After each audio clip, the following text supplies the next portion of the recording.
Hello and welcome back to the channel, and thank you for joining me in another of my wonderful interviews. We're talking about mould today, not the place in Wales, which you may or may not even know exists, but mould that you suddenly find growing on the walls.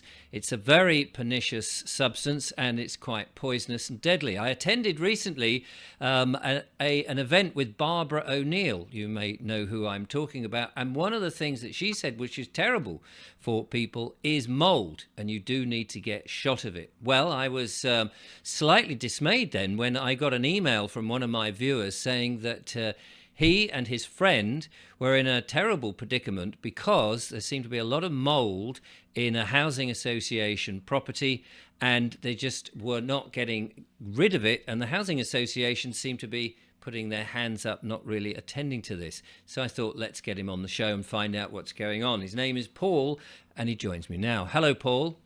Hello, Richard. Thank you for having me on the show. It's a pleasure. It's a pleasure. Thank you for coming forward with this this issue that is, it's not a one-off, just, you know, you and your friend. This is something that goes on up and down the land and might actually come down to the buildings themselves or things that are being done to buildings that are not properly attended to. Yeah, I quite agree. I think with this case, which is very unusual, but with this case, this is not black mold. This is brown mold.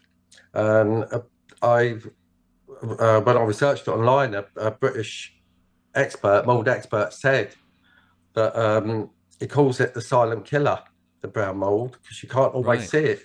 And a Canadian expert turned around and said that brown mold blends in with all different colours. So it's very hard to see. And you're going to have a shock when I show you some videos and pictures in a while. But Okay. first of all, Richard, I have been in the damp industry, especially in rising damp, and I was a surveyor. I'd survey a property for its energy rating, and then I'd issue an EPC and send it on to the owner. And So an EPC is energy performance certificate. right. Then I send it on to the owner. But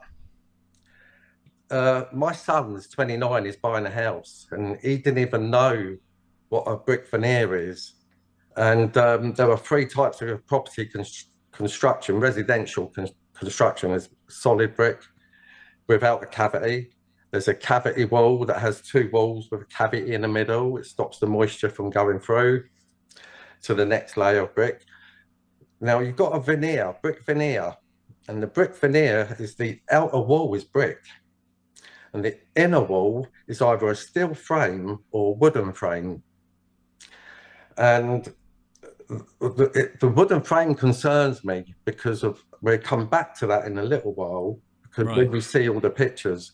Now, with these new houses they've been building over the last 20 years, the air vents, because you've got to have circulation in the house. Yes. It comes through the lower floors and it rises and goes out of the loft, out of the vents. And these vents that are halfway up the roof, I know a roofer that said that 90% of the houses he's been to, that they're blocked because the felt has not been cut. 90%. Well, I don't know, but that's what he told me. Yeah. But it's not just that. But I've actually read that online as well. But I didn't read the 90% online, but I have actually read it.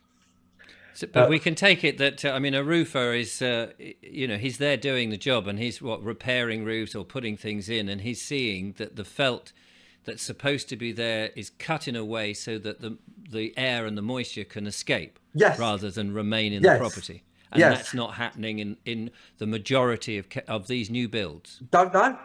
I assume so, because I can't see any light in her loft coming through. There's a little bit of light somewhere, but not. Right. And she's got three vents. But the other thing is as well, and they even talk about this online as well, it's not just the vents, it's the insulation. They're putting insulation up against the sides of the roof, which is also blocking the vents. And in this case, to be honest, I mean, I'm not an expert, I'm not a building engineer, but I think this property is doomed. Right. When you when you see what I'm going to show you in a little while, it's Okay. mm, So let's just get backtrack then a little bit. So your friend Evelyn has this problem in her house, and it's a rented accommodation, mhm. and from a housing association, as I Yep, understand it. yep. And what's so presumably she's saying, "Oh, hang on, I've got this problem. I need to go back to the housing association so that they can deal with it." And what has been their response? She's been in there 8 years. When she first moved in, her lung function test went down, but her mum lived around the corner, so she was out 10, 12 hours a day with her mum 7 days a week. So nothing affected her. Right. A year and a half later, I went and down there and stayed because I was out of work for a while. I was okay for money, and I thought I'd go down because places needed sorting out. So I went down there, and I was there for a few months. But she was going to her mum's, and I was there. I was only there 3, 4, 5 days, and I was so ill. I was coughing and coughing, and it went on for months. And I was so glad to get away from there. And then even when I got back, I had to have an X-ray on my lungs. I've never felt so ill. When we went out for walks, I could not walk far. I couldn't breathe. I had no Gosh. energy. But I didn't know what it was, Richard. Right. So You anyway, didn't immediately think it was the flat. not then. No. So anyway, a while later, her mum had carers, and she didn't need to be there, so she stayed at home. I see. Yeah, that's when it kicked in. Her coughing, her it's Richard. It's horrific. Her what she's going through, the itching. I went there last weekend to visit her on Friday.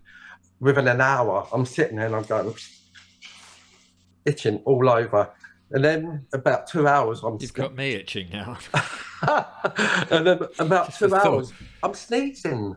I'm just Right. constantly sneezing. But it's not just that. She had just over a year ago. She had otomycosis in her ear. She didn't know what happened. She Mm. because we're itching in her ear, their nose, and everywhere. And she was sitting there. She felt something wet in her hair, and she looked. She went like this, and it was blood. Oh gosh. And it's otomycosis. So they gave her some Otomize or whatever to. It's like an antibiotic to get rid of the infection. Otomycosis, by the way, is can well aspergillus causes otomycosis, and that's what I diagnosed with the test that I did, because the results that you're going to show up is not the test that I did, which I'll show you in a little while. Hmm. But oh, there's so much. There's so much. When Richard, when she's got constant diarrhea about 4 or 5 days a week. She was Right. a few months ago. She was asked to do a stool test. 2.5 weeks down the line, the doctor rang her and said, "Where's this stool test?" She said, "I can't do one yet until it goes back to stools." I thought, Right. It's too runny. it's too running. And I stayed there in the summer for about 5 weeks. The pains in your stomach, Richard, the itching and all the symptoms, the coughing. Do you know, I've never had this in my life. Just before I came home, Hmm. back to Milton Kingsway, just before I came home, my stools, they they either go yellow, orange, but it went white. I've never had chalk white, pure white stools in my life. Good Never. heavens. So now you at some point you realised that this must be a fungal infection on the mold, Yeah, effectively, which you yeah. now say is brown mold. And you said in your email to me, it's on her clothes, it's on her furniture, it's in the carpet. I mean, obviously, it's on the walls, it's in the roof, it's in the loft, it's everywhere. Mhm. So what did you do? Because I know that you've got some videos you're going to show, but you Right. also had Over other the years, professionals in. I've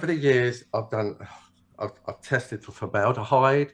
I've tested for what's the other one? I tested the water. I tested for radon, and I always had this suspicion for mold. And So I want to show you this. I thought, you know what? I looked up this company. They're based in Germany. It took 5 days for the swab to get to me, and it only took 18 hours for the swab to go in the letterbox and be delivered at the German laboratory.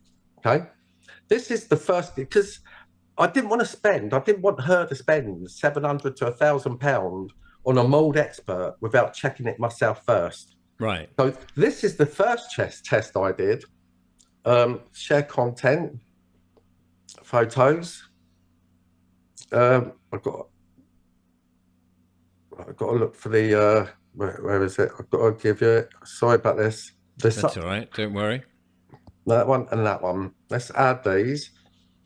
Right, this is the first test. It's not a happy face, as you can see, and it's medium load. Okay, so there was mold on this swab that I. Right. Where's the next picture? The surface up here, it says the surface tested shows an increased concentration of mold components depending on the size, where it's everywhere, of the infestation and the possible cause. Action may be required to prevent the further spread of the infestation. In the case of easily airborne molds, isolated health problems can occur even at this stage. Sensitive people in particular should avoid areas with notable contamination.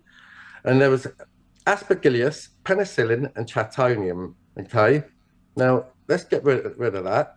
I can talk to you. Now what it is, in a property, residential properties, aspergillus, penicillin, and chatonium is in everybody's property. But it needs something to make it grow. Right. Now, when you've got a condition where the house is not ventilating properly, the humidity goes up. And this is surface mold.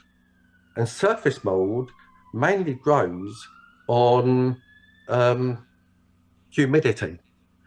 When I put 2 humidifiers into our property, and we were getting 20 litres a day out of her property. It's only a flat. Wow. It's only a flat. It didn't go down. Every day I was like 20 litres of water, and I'm thinking, wow, this is a lot of water coming out of this place. And that's what was just coming out of the air. But the housing associations mold expert, damp and mold expert, it just goes round with his prodder, and he prods all everywhere. This has got nothing to do with damp. That prodder, I call it a prodder. It's a gadget, and it's you prod the walls for moisture in the walls, and it gives a reading of how much water is in the walls. Yeah. This has got nothing to do with damp. This is to do with the problem with the property and the humidity. The mold thrives on high humidity, and that's how. This can't be remedied by opening windows. I think for her property, I think it's too late. Right. But even no, because she has all her windows open. Well, her living room window, she has her bedroom windows. They were open 24 hours a day, her bedroom windows, and the kitchen windows half the time. So her windows are open. Yes, but it's not excessively. She hasn't got the sort of the heating on full blast, and so it's. If you think about it, because it's weird. It's really weird, Richard, because when she has both windows open, front and back, the drafts are not really that much there. But do you know what I think it is? It can't come in because it can't push up. It can't go out. It can't. It needs to circulate. Yes, so it's a kind of a sealed thing, and the air's not really running through. If it can't go out, it can't come in. That's the way I look at it. I don't know. I'm not, But anyway, I'll show you. You're going to be very, very shocked. But what I want to say, to stop her embarrassment, it's my fault. She's got these cobwebs. And in her bedroom, the one looks a right mess. But I told her she can't clean them. She cannot move them away. She must leave anything that's got mold on it. She's got to Yes. keep it. Yeah. Because otherwise the spores are going to be in the atmosphere and you're breathing more of that in. Yeah. You know, Yeah. um, there's a video in the airing cupboard where the video with the black mold on the floor. Housing Association sent someone out. He was supposed to test it, and I weren't there. And he said all the brown stains. He says, "Yeah, that's sea air." See, I went, "What?" And I looked round. He's on the floor in the airing cupboard with a spray, and he's scrubbing the floor. I went, "What are you doing? You're not even wearing gloves, Right. right?" Gosh. He went, "That's better now." Anyway, when the other mold expert came, the one that you just showed, Mm. when he came, I told him, and he went, "He should be doing that. He'd make it worse." That was the one he tested, because that test that he did on that one was the one we paid for. We paid for an air test and one mold test, right? And that came back. That was, you saw it. I just showed you it. Is it Medium load. It said right? on the thing, medium load. That's the one you shared with me just now. Yes. Yeah. Do you know, this one came back severe. So he made it worse. That is in the living room, yeah? Yeah. Now, if that's in the living room and she only smokes in the living room, that's in her bedroom. Look how dark they are, how brown they are.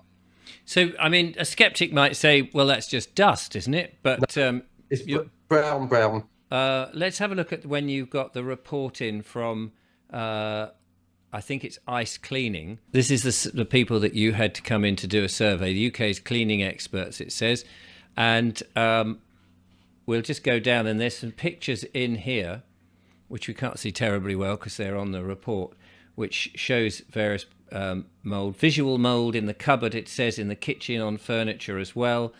This guy's taking a positive for mold Yeah. on a swab. We've got an electronic device which is showing the humidity in the kitchen, I think. He goes round and he takes various bits and bobs, more tests here, more tests there. We can see all of this. And in the bedroom, again, humidity. And it goes all around. At the end, here we go. The report ends up with the scope of works required to complete works. 9-stage mold remediation, is that the right word? Yeah. To kitchen, bedroom and living room. There are brown stains on the furniture and carpet throughout the property. Visual in loft 2. It wasn't accessible. Recommended. The customer gets in a structural engineer to look at the property as well as the furniture and carpets which need to go. And I think there is another bit here. This seems to be an issue with the property with mold, furnishings, TV, chairs, tables, visual mold around the window frames. Customer suffered health complications. Swab taken to lab. Air tests outside sent to lab. Blah blah blah. And it's all signed off.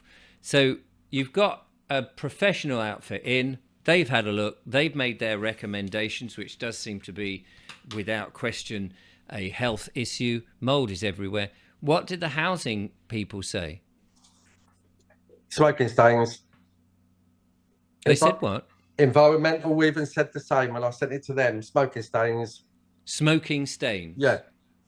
Despite experts going in, doing the tests, testing the humidity, and the lab, most importantly, looking at the samples and coming back with positive results for brown mold. Yeah. Yeah. And why do you suppose the housing company would say that? I mean, it does smack that they don't want to get involved. The Housing Association are listening to the mold expert. Their mold expert. Yeah, mold expert. And he's done no tests whatsoever. Right. Apart from his little product, his little toy. But the environmental health, I've got a letter here from her actually. She, about 5 months ago, she was supposed to come round. And the morning of her appointment, I got an email saying, "Hi, I cannot make it. My daughter's not well." And I said, "Oh, I replied saying, I hope your daughter gets better soon. Let me know, blah, blah, blah." Never heard from her since. Never heard from any of them. apart from obviously the housing association, but they're just not interested. Right. So, what's your next step? Can you take them to court then and say, look, okay, we're making a claim here.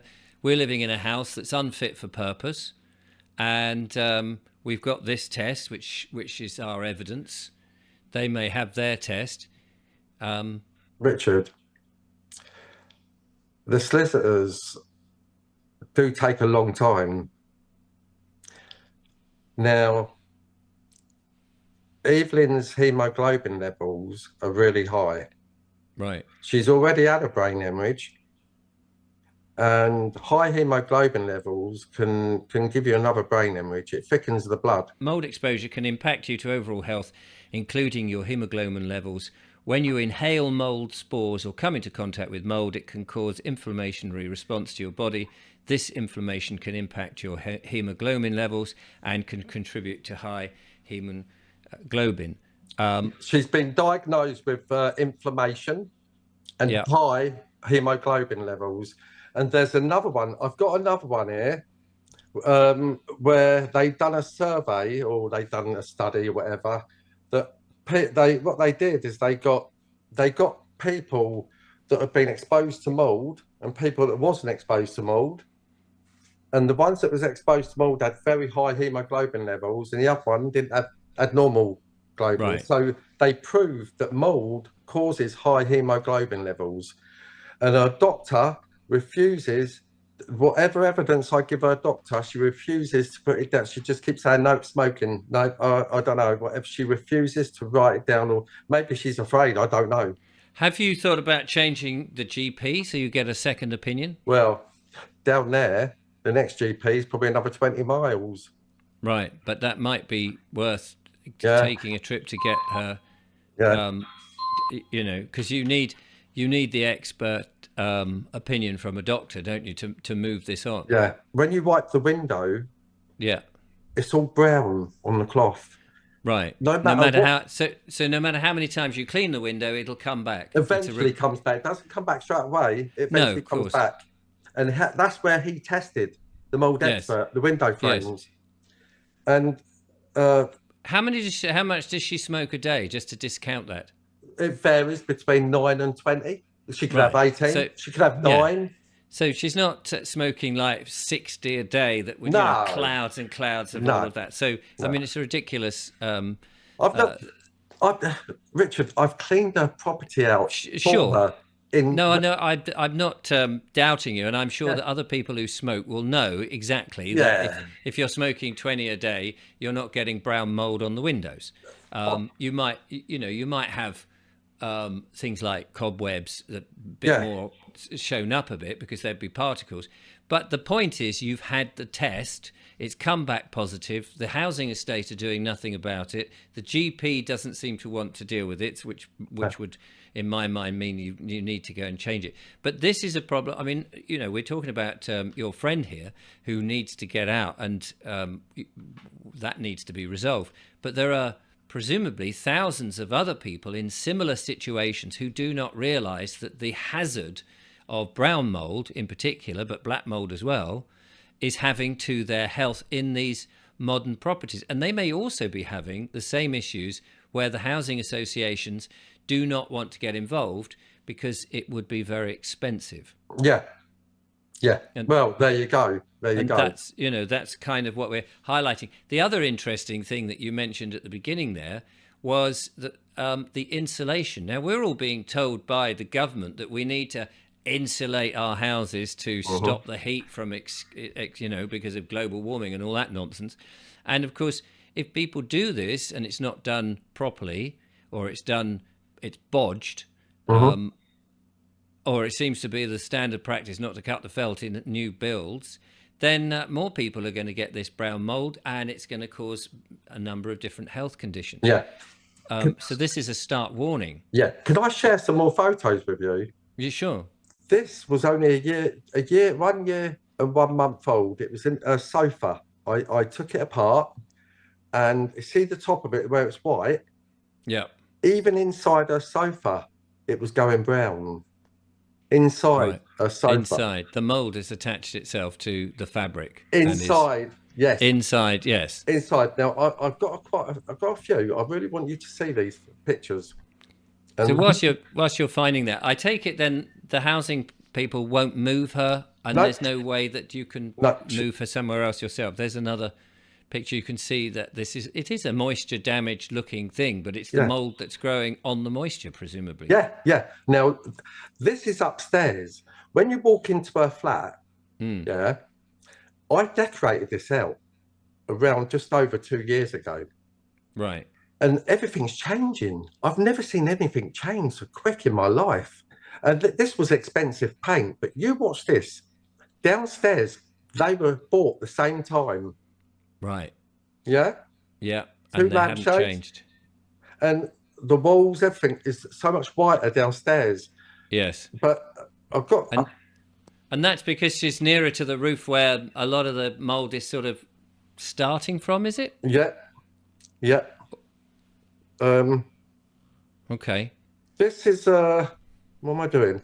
This is a mold test that I've just recently done.